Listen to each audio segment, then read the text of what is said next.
3, 2, 1. The Reality Check podcast is inbound. Sit back, relax, and enjoy the show. Please be advised this video may contain strong language and adult themes. Hello guys, and welcome back to the Reality Check podcast. Now, this is episode 4, and today we have another very special guest with us. We have from the sports world, the motorbike trials world to be precise, Mr. Toby Martyn. Hello Toby, how you doing, mate? Hey man, how you doing? All good, all good. Thank you very much for coming on. How you been? No, it's fine. Yeah, no, it's good to do this. Yeah, I've been good. Just chilling really and keeping up with training and trying to keep in check with everything and not get bored. Yeah, it's a bit of a strange one, isn't it? How are you? Obviously, so you're just training a lot to kind of pass the time.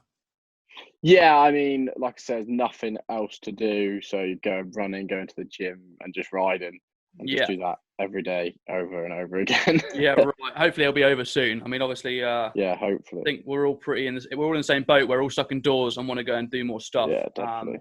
Cool. Right. I mean, so like I said, you are from the world of motorbike trials. Now, for those, I mean, I'm not that clued up on it. So for those who aren't sure what that is, if you can break that down, break the sport down, and give us a bit of a background into like what it involves. Yeah, well, I mean, it's quite a small sport in terms of the motorcycling world. So trials is basically, it's all based around a one-day event, and you'll have loads of rocks and obstacles, and you basically have to ride over them in a certain time, and they mark you for putting your foot down or crashing. And you normally get around 80 competitors at like a world championship, and even club trials. And like I say, it goes from world championships to club level to like Cornwall championships. And yeah, that's it really. It's sort of riding over something. So it's basically like an obstacle course on a motorbike. Yeah. So that's the thing. You've got a rock and you've got to go over it in a quick way and without putting. So yeah, it's all done on a time basis. So do you get like penalties for putting your foot down and stuff, for example? Yeah. So if you put your foot down once, you get one penalty, and then the person with the least penalties at the end of the day wins the event. Perfect. All right. So I mean, you're a local Cornish Aggie boy. How did you get into this kind of sport? Yeah. I mean, my dad started riding when he was young, and he went on a few different, like, basically competitions and a few different series and stuff. And then he went on BBC Two, I think it was Kickstart.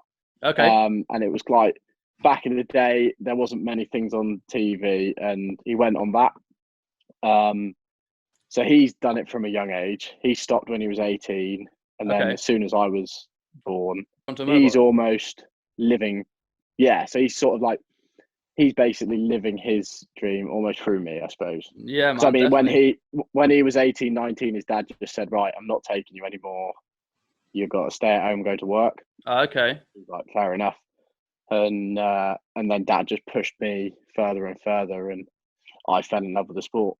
Yeah, definitely. So how old were you when you started competing at like a kind of regional level? So like a Cornish standard, what level? Yeah, how old were you then? I had my first bike when I was 3. Okay. Started riding when I was 3. First competition when I was 4. Yeah. Down here. I mean, it wasn't competitive. Yeah. Just trying to get around. Yeah. And then my first British Championship was at 6 years old. Okay. Yeah, and then first British Championship title I won was at 8 years old. 8 years old. That's mad.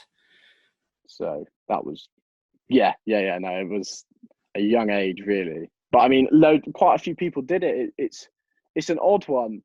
It's a small sport, but there is still enough people to sort of make championships, which is quite good about it. Yeah, definitely. So obviously, like you said there, you got to the British Championship level at the age of 8.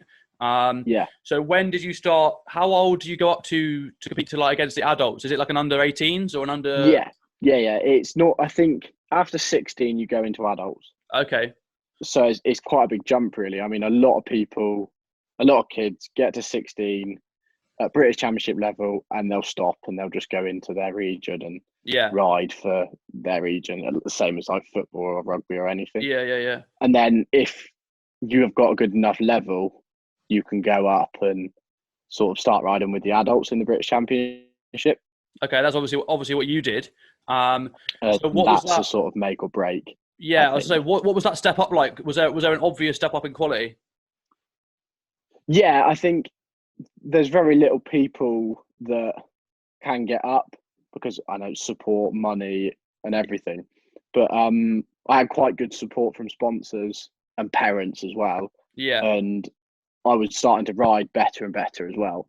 And straight away just sort of went up into the top. And I think I had a podium at my first ever adult British Championship. Okay, that's cool. And I was, so it was like the guy that won it was British champion at the time. Guy who was second was 10 times British champion. Wow. Then there was 16-year-old me. That's third, mad. and everyone was like, "Oh, how have you done that?" Do you think that was a kind of catapult? That kind of catapult you onto the main stage? Yeah, I think that sort of made me realise that I could do it. Yeah, definitely. So I could ride and make money and sort of try and be the best. And that's when I knew I had to push myself to do it. Unfortunately, I had Dad behind me. Yeah, definitely. Okay, so I mean, when did you get to the level? Obviously, now you're riding for a team. Who are you riding for at the moment? I ride for TRS UK and TRS Factory, which is a Spanish company. Okay, perfect. So who did you ride? Who was your first kind of team that you were riding for at a like high competitive level? Yeah, so I rode when I was 17. I had my first professional contract. Yeah, which for me was pretty mad. It was like signing a bit of paper to say, got to do this, got to do that. Yeah, like, this is a bit surreal. And I rode for Dougie Lampkin. And I mean, he's a legend. He's 12 times world champion. And he was my manager. And that's when I sort of went into the world scene. Yeah. So I rode for a team there. They were called Vertigo. Yeah. And it was quite a new team. And then the year after, I rode for Honda. Okay. For HRC. So I rode for the Japanese bike brand. Wow. And that's when I had my best ever world championship result. Perfect. And that was that a second? Yeah, that was second. It was actually joint first. Okay. And there was quite a lot of controversy there with the world championship because it came down to literally the last race, the last 5 minutes of the competition. Wow. And yeah, it all kicked off. So you were joint first, but because something happened in the last couple of minutes. Yeah. So I basically had to finish. So this last race, I had a 5-point lead going into it. So the championship's made of 8 races. Yeah. All around the world, and came down to the last section. It's called. So it's like the last 5 minutes. Yeah. And I had won the world championship because of the points and everything. And it come to the last person riding this section, and they decided to change a rule within that 5-minute period that meant the other bloke won and not me. Wow, that's mad. How did that feel? You must have been fucking fuming. Yeah, well, I mean, I was world champion for like 5 minutes. That's what. So that was literally that would have been the highest like accolade you could have won in your whole sport. Yeah, I mean that was I went into the year wanting to be top 6, and that was like no chance. Like there was no chance, and I was leading it from halfway through a season, and it was like, this is incredible. Yeah, I was just riding. I don't know. It just happened. Everything's fell into place.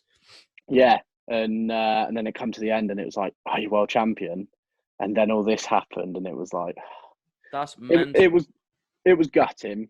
I bet, but a lot of people realised what happened. Okay, which made it quite a bit better. Like loads of people saw it, and there was videos of it all going on. Yeah. A lot of people still say, "Yeah, you were world champion," but it's not the same as having that. Nah, that's mental. That must have taken quite a lot for you to kind of come back after that. But then again, you could maybe, like you said, you weren't expecting to be. I know it doesn't make it better, but you weren't expecting it to be challenging. But you still got a second, if you know what I mean. Yeah, like I said, if anyone at the start of the season had said you're going to be second, I would have Yeah. taken it any day of the week. 100%. But to have it teased to me, to have that title and then taken away, that was gutting. But like I said, it made me stronger, and I still got a good contract for the year after. So what year was that? That was a couple of years ago. And that's what I think. Yeah, that was a couple of years ago. That was 2018. Okay. Then 2019, who did you sign for then? I signed for an Italian team, Beta. Yeah. And obviously with my good results the year before, it was it was a very good contract, sort of money wise. Okay. And for me, because it's a small sport, not a lot of people can make good money in it. Yeah. And this was a contract where I looked at it and went, oh my God, there's that figure on it. So, I mean, at this time, you're what, 18, 19, when you're getting these big contracts? What are you spending big bucks on? Well, nothing. That was right. Okay. It was like I'd gone from the year before it costing me loads to suddenly there's money on that bit of paper there. Yeah. And it was like, oh God. I guess as well, because of your sponsors, do they give you obviously all the kit and the bikes and all that stuff as well, so that you get given that from the sponsors? Yeah, everything. That's mad. So I go through about 5 bikes a year, 6 bikes a year. Wow. All just given to you by the sponsors. Yeah, and all changed over, and a mechanic as well. And but it was like it added a lot of pressure. Yeah. Okay. And after losing the World Championship the year before, I was determined to win, but it did get to me a bit. Okay. And I think I didn't have a good enough season where I went, oh yeah, I've had a good effort at that. Yeah. And I think pressure just got to me massively. So do you think you put too much pressure on yourself because of how well you did the year before? Yeah. I think the year before I went in thinking, right, this is just go and ride. Yeah. And then the year after I went in going, win. Yeah. And like, you have got to be on top every weekend. And that's what sort of made it harder. Yeah. Definitely. But I mean, it's out of the way now, and I know I learned a lot from it. Yeah. Okay. So what's happening at the moment? I mean, were you in a season at the moment, or when does it go through the year? So basically we have 2 seasons. So we have an outdoor season and an indoor season. Okay. The indoor season is like in arenas. Yeah. You'll ride over some pretty cool obstacles in an arena full of loads of people. Yeah. And we just finished that, and we were just starting the outdoor season. Okay. So we'd had the first British Championship. I come second in that, and we'd had obviously a few other indoors. Yeah. And then it all got cancelled, unfortunately. But it was like it was after having a rubbish 2019. Yeah. I was so determined to have a good season this year, and I was the most prepared I think I've ever been. And now it's all this has just gone downhill. But, right. But no, I'm staying on top of it, and it's the same for everyone. So yeah, exactly. Like you said, people are in the same boat, and I think it's just a fact of obviously just keeping practicing yourself and hoping that when the season comes back, you can. So you said you're riding for TRS this year? Okay. Yeah. Is that obviously I'm not huge on it. So are they No. a big company? No, it's quite a small company really, and they've started up recently. Got a very good bike, and they've got another world champion. He's 7 or 8 times world champion, Jordi Tarras. Okay. Sort of running it and team manager in it. So they're based in Spain, and it's just been good. Like I've been able to do my own thing. I haven't been put under pressure. Yeah, which is quite nice. And when you say they've got a good bike, is it similar to I'd say the only kind of motorsport that I watch is F1? Is it similar to the fact that each F1 team kind of makes their own car? Is it similar with that with the bikes? Yeah. Okay. The bikes are very, I wouldn't say very different. They're all very, very similar, but they've all got their own little differences. Yeah. And that's what the performance-wise makes them so good. And the Honda is the top bike. Okay. Because they've got the most money. Yeah, that makes sense. It's just, like I said, it's the same in Formula One. The team with the most money's got the fastest car. Yeah, definitely. And that's the same with trials. But yeah, these guys, It's a small company. They got good backing, and yeah, they made a good bike, and I'm getting on well with it as well. So that's good. So I mean, in trials, there's not many assists or anything. It's there's a lot of you you. and Yeah, that's what I was saying. yeah. When it comes to F1, I feel like in terms of what I kind of disagree with slightly is the fact that the best car will win. Like, hence why Mercedes are dominating at the moment, because they've got the best car. Whereas in like your sport, for example, because it's not just a speed race, it's about skill. Obviously a lot comes down to the rider rather than the bike. Yeah, it does, and how good you are, and how much effort you put in, and how fit you are, and that's the thing that makes it quite hard, because you have got to concentrate so much on training and everything. Whether you go to the pub at the weekend or sacrificing so many things. I guess you've got to be pretty like physically fit to do this kind of stuff, because you're moving the bike around a lot, aren't you? Yeah, you are, and you do get a lot of it from bike fitness. So I mean, I ride 6 times a week, 3 hours a day, and that you do get a lot of fitness from that. But the strength side, you've got to get from other training. Yeah, so when you're cycling, gym work comes in, and that it helps so much, definitely. Yeah, I bet. So have you been smashing the gym in lockdown? You got a gym at home? Yeah, before it all kicked off, I thought, right, I'm gonna have to buy a gym and some equipment. So literally just smashing through Facebook Marketplace, try and find some stuff. Yeah. And we found a multi gym, and I had a few other things there, and I got all of them sort of sorted, and it's perfect, to be honest. Like, I couldn't ask for anything better.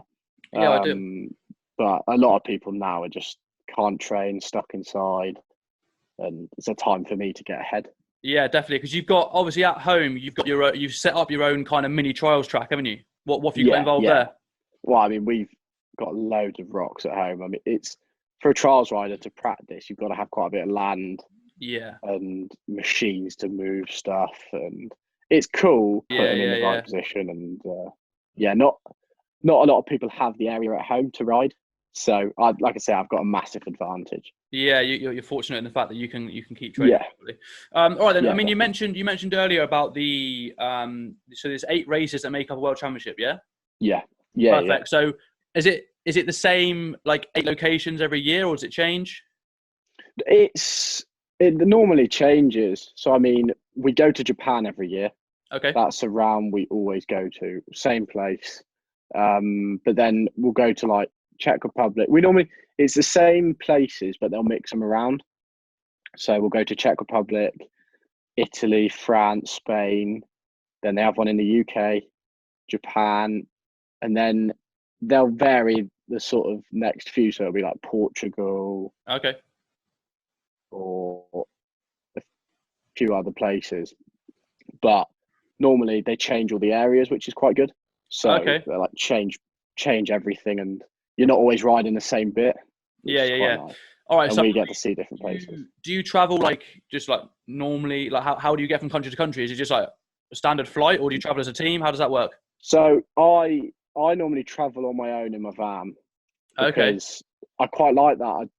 I don't know, I like the idea that I can go a week before, train in a few different places, and just arrive to the track calm and prepared.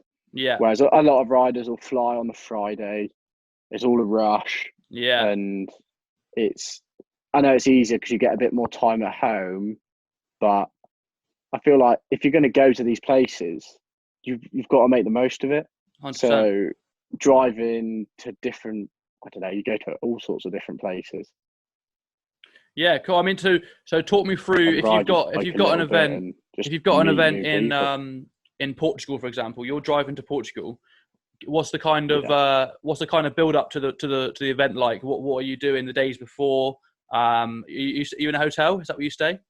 Yeah, we'll stay in a hotel. The team all stays in the same hotel, and then we have qualification on the Saturday.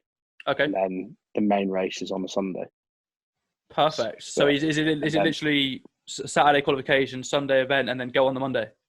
Yeah, it's a lot of travelling for one day of events, really. Because I mean, qualification takes 2 minutes of riding. Yeah. Okay. I mean, So, do you and then in terms of the qualification, do you have like opportunities? For example, if you had a shocker in the first qualification, is that like you done, or have yeah, you got a chance to? you've got 2 qualifications. Okay.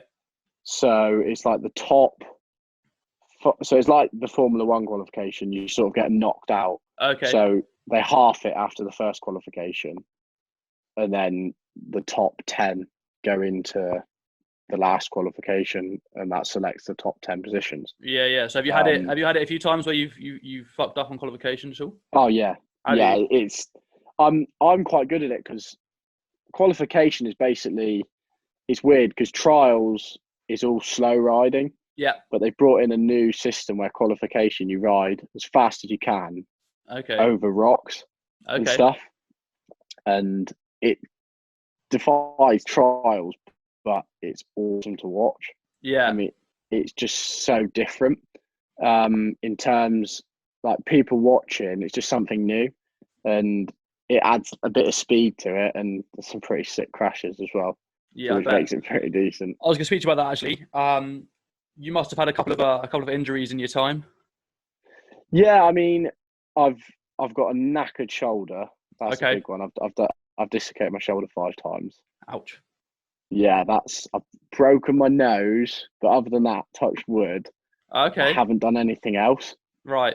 So it's which just is the a same funny shoulder. one. Yeah, same shoulder comes out. Is that you like falling off the bike?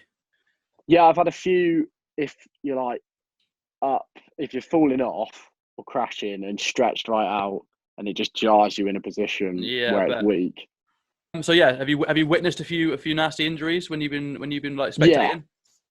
yeah. I mean, you get quite a few crashes, and because the World Championship's so hard, there's always someone going off in an ambulance. Yeah, definitely. I mean, we've seen a few broken backs. Oh, nasty. The indoor season's the worst for them Is it? because they're just so high, the obstacles, and to make it look good for the crowd, they've got to make it like you move in such a small space. It's so Yeah. high up, and one little mistake and you're having a big crash. So do you prefer the indoor or the outdoor? I prefer the outdoor Okay. personally. The What's that? indoor you've got to be.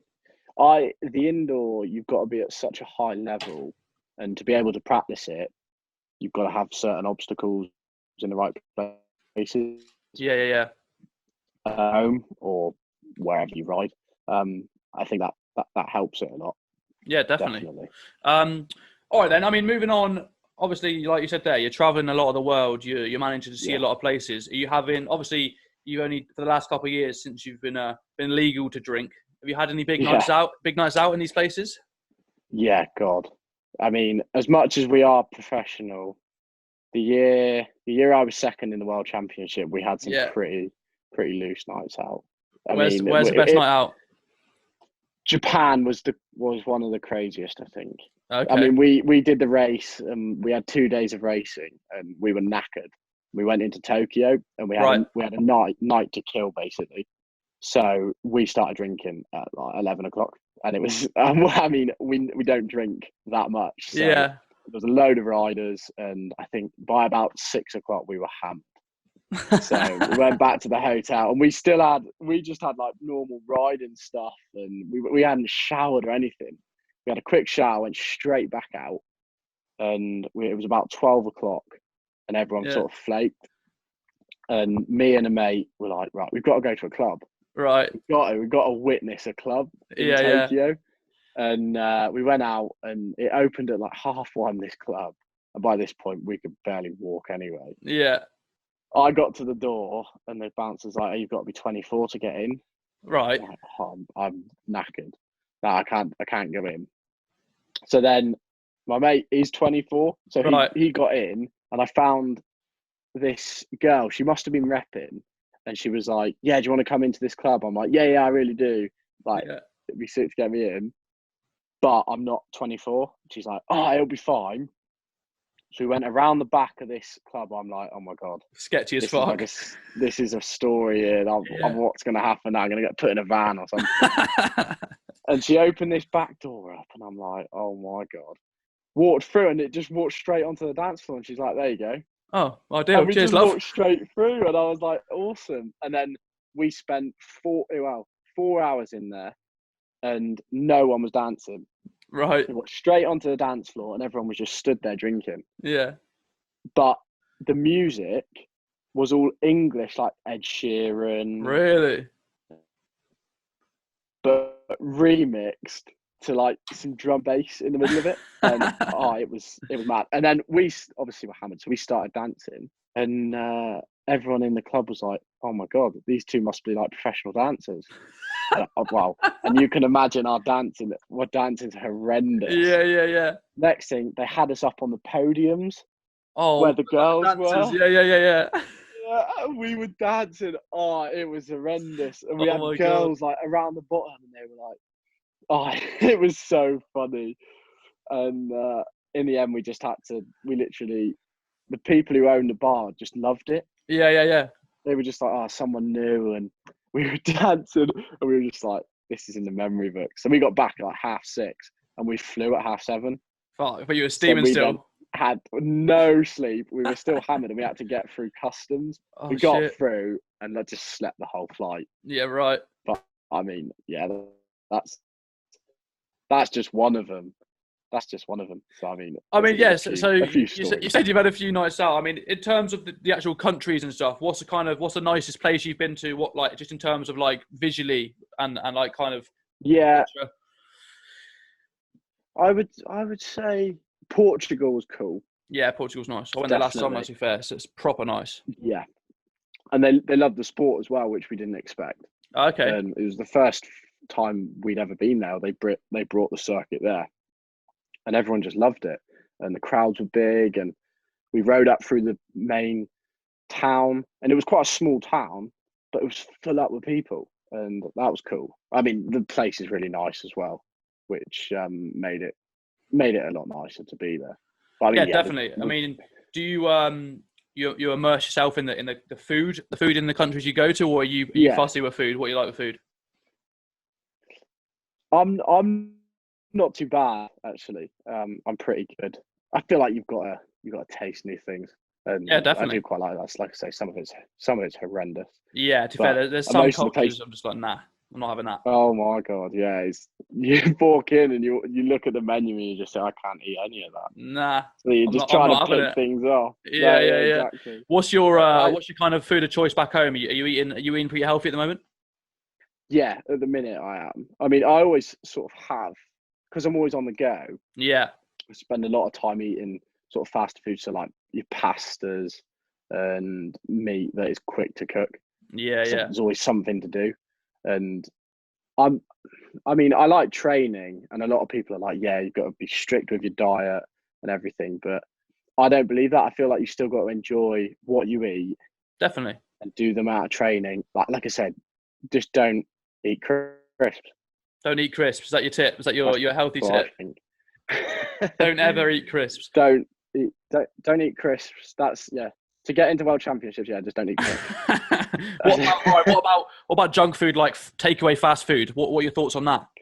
Yeah, so I stopped eating McDonald's. No way. Stopped eating KFC. Everything. That's a bold. I mean, that's a big life choice. That. It was definitely. All right. It was hard. Prior to stopping, what was your Mackeys order? It was a classic Big Mac, chips, 20 chicken nuggets. Unbelievable. And now, if you ate that, you chose not to eat it because it's bad for you, or you're now like, I don't like it anymore. No, I chose. Oh, I could You eat could smash it. a Mac. Mate, I could smash a Mackeys right now.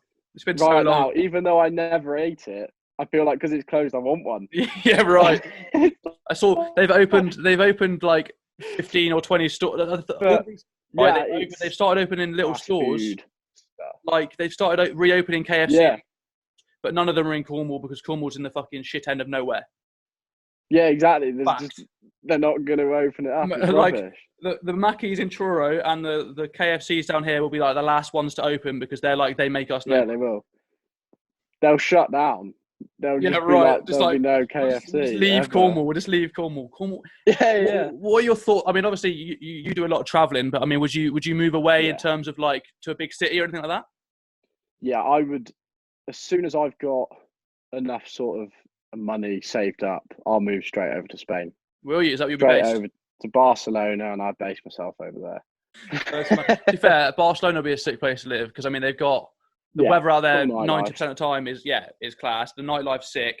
You got beaches, you got the city. You just got a mixture of both. Barcelona's a good shout. Yeah, damn right. It is. No, it is nice, definitely. Right, I just got a few questions to go through. I got some viewers' questions that I put on a little post to run through with you. So, other than the sport you're in, what's your next favourite sport? I would go for rugby. Okay, you a big rugby fan, or just like watch it on the side? Rugby's definitely got to be next. I mean, I played it. Yeah, I played it all the way through school. And I watch a bit of it. Sort of watched the England games. Supported a bit of Leicester Tigers, but yeah, I'd like to play it again. Yeah, I guess you haven't really got enough time to do that, have you? No, and injury as well. Yeah, I literally stopped playing rugby at school because everyone else got bigger at the time I was skinnier back in the day, and everyone else was there like hitting puberty at 14 years old, and I was like, "You're going to break me in half." Yeah. It was like I went from being like a second row to then going up to St Agnes, and I did a few training sessions, and I'm like, I'm a small winger now. Literally. And it's like, I don't want to go up against these people. Like fully grown men attacking me. No, thank you. Yeah. So now I'll just play football now and dance around the pitch. That's what I'll go for. All right, cool. Next question. This is a very controversial one. I've asked to my former guests. Pineapple on a pizza, yes or no? Got to be no. What? Definitely. None of my guests like pineapple on a pizza, mate. Hawaiian pizza is world class. Nah. I disagree with that one. Fine. Moving on. McDonald's or Burger King? Ooh. That is a hard one. Yeah. I like a Burger King. I have to go for Burger King. Wow. Gonna have to go for Burger King. That's a controversial. To be fair, a few years ago, I would say 100% McDonald's. However, I think Burger King burgers are actually quite good. Yeah, and they're bigger as well. All right. Yeah, pasta bolognese or spaghetti bolognese? Oh, spaghetti. Yeah, I agree. It's just a classic. It's a bit messier, but it's worth it with a taste. I think it's better. Yeah, it is. It's just completely different. All right, next one. All-time favourite movie? Ooh. Die Hard. That's a great series. As Die Hard as all of them. I only saw the first Die Hard like 2 months ago. First time ever. Yeah. But it's a class film. Is it a Christmas film? I wouldn't use it. I wouldn't watch it as a Christmas film. No, because what is the argument? It's based at Christmas. Is that it? Yeah, it's based around Christmas, but it's a bit of a savage Christmas film, isn't it? Yeah. Like how many Christmas films do you get of a geezer killing loads of people? It's not like Crocodile Dundee, is it? It's not like. It's a bit more full on. Definitely. All right. Favorite musician, artist, band, singer, rapper. Who are you into at the moment? Ooh, I like Bliss and Esso, so I'm a bit of an Australian rap bloke. Australian? Yeah, I've never heard of that in my life. Yeah, it's a bit different, but I got into it a few years ago and just I mean, I like a little bit of dance, so like your normal, your classic Calvin Harris and all of them. But to listen to something if I'm on my own, driving to wherever, listen Esso. I was gonna say, do you have to do you have a car playlist for the van, or how do you pass the time when you're on long drives? Man, we go through so many. I bet. I've listened to the whole of Spotify. I've definitely you completed it. All. I have completed it, mate. All right. So someone's asked, video games. You do much game? Obviously, you don't have much time, but do you game at all? I don't. No. I'm just not in. I don't know. Yeah, I've never been into them. I just go riding instead. Well, it's fair. You haven't got any spare time to sit around playing FIFA, have you really? No, exactly. And when I do, it's either on Snapchat or not playing PlayStation, watching TV. Perfect. Someone else has asked. Good question, actually. Have you ever dated someone within the biking scene? Yes, I have, and How it's did that the end for worst you? mistake. Worst mistake I've ever Oh, made. give me the gossip. Why? Oh my god. She's probably going to watch this, by the way. She's probably going to watch this, so be careful what you say. Yeah. No, I'm not really bothered. Yes, let's go. Let's go all in. Let's go. Let's go. Yeah. No, for me it didn't work because it just didn't work. In motorsports, it's just blokes. There's a lot of blokes. Okay. So in motorsports, she's got like the attention of blokes, and I feel like that's just a recipe for disaster. So your bird And it was like the attention of blokes too much. Yes, yeah, it was a recipe for disaster. I must admit. So you're not going to do that again? Yeah, didn't. Never ever again. No, that one was definitely a cross. What's the female situation at the moment? You got a Cheque on the go? I have indeed. Okay. I have. Long term, short term? Yeah, long term, because she's just next door. Oh, okay. So yeah. I do. No. We've obviously with lockdown going on, I thought we would have fallen out of each other, but no, it's been good. Perfect. I mean, got someone to do the washing up and I'd make you a sandwich. I'm waiting to be shouted at. Yeah. Perfect. Listen, mate. Listen. We've covered a lot. I mean, the last thing I need to do with you again is a segment that's been on the show for a little bit now, and it's called the Pressure Pint.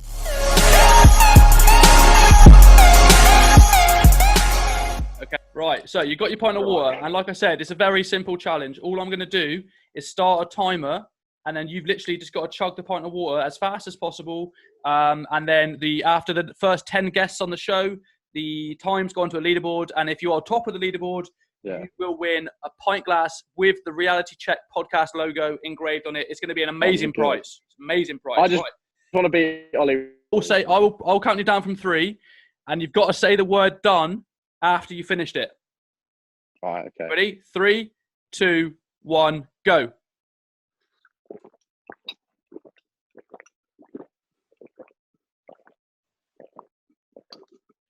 Done. 8.90. It's harder than it looks, though, isn't it? It's harder than it looks to drink a pint of water. It is under pressure as well. Under pressure, mate. It's called the Pressure Pint for a reason. Listen, mate, it's been an absolute pleasure. Thank you so much for coming on the show. It's been awesome. Thank you. Obviously, guys, if you can like and share the video, subscribe to the channel if you are new, but I will see you all next time.